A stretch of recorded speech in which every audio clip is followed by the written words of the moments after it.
ሰላም ሰላም፣ ውድና የተከበራችሁ የዩቲዩብ ተከታታዮች እንዴት አላችሁ? ዛሬ ይዤላችሁ የመጣሁት ምንድን ነው? የጨለመው መርዘም የንጋትን መምጣት ሊያግደውን እንደማይችል ሁሉ የዛሬው ፈተናህም የነገውን ስኬትህን ሊያግደው አይችልም። ዘሪው በለቅሶ ቢዘራም በደስታ እንደሚያጭድ ዛሬ በችግር ውስጥ የምታፈሰው እያንዳንዱ ጠብታ እንባ ነገ የደስታ ፍሬ ሆኖ ያብባል።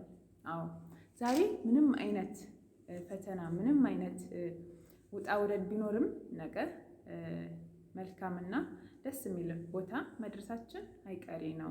ምክንያቱም አንዳንድ ውጣ ውረዶችን ካላሳልፍን ነገ ደግሞ የምናስብበትና የምንፈልግበት ቦታ እንዴት ብለን እንደርሳለን? ስለዚህ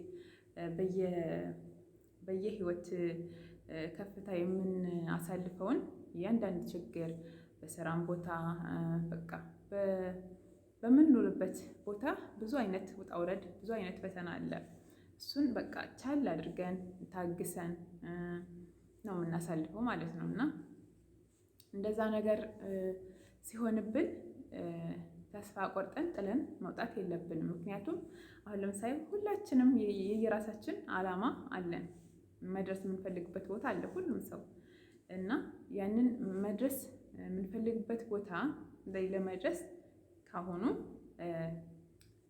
ትንሽ ትልቅ ውጣ ውረዶችን ማሳለፍ አለብን ታግሰን። እሱን ታግሰን ስናልፍ ነው ነገ መድረስ የምንፈልግበት ትልቁ ከፍታ ላይ የምንደርሰው ማለት ነው። ስለዚህ ደግሞ አንድ ሰው ድንገት ተነስቶ የሚፈልግበት ቦታ ላይ አይደርስም።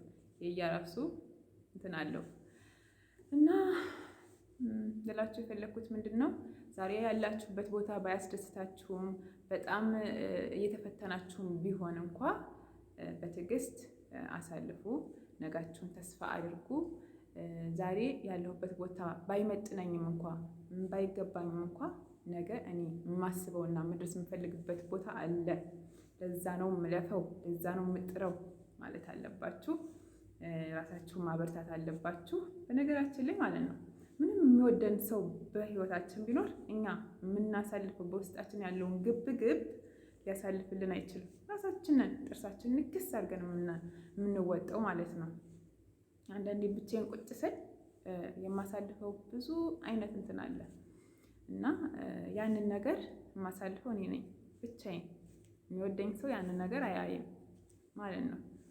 እና ሁላችንም በቃ ለሰው የማንናገረው በጣም የሚያቆስለን ነገር በጣም በቃ የሚያሳዝነን ነገር አለ እና ያችን ነገር የምናልፋት ራሳችን ብቻ እስከሆነ ድረስ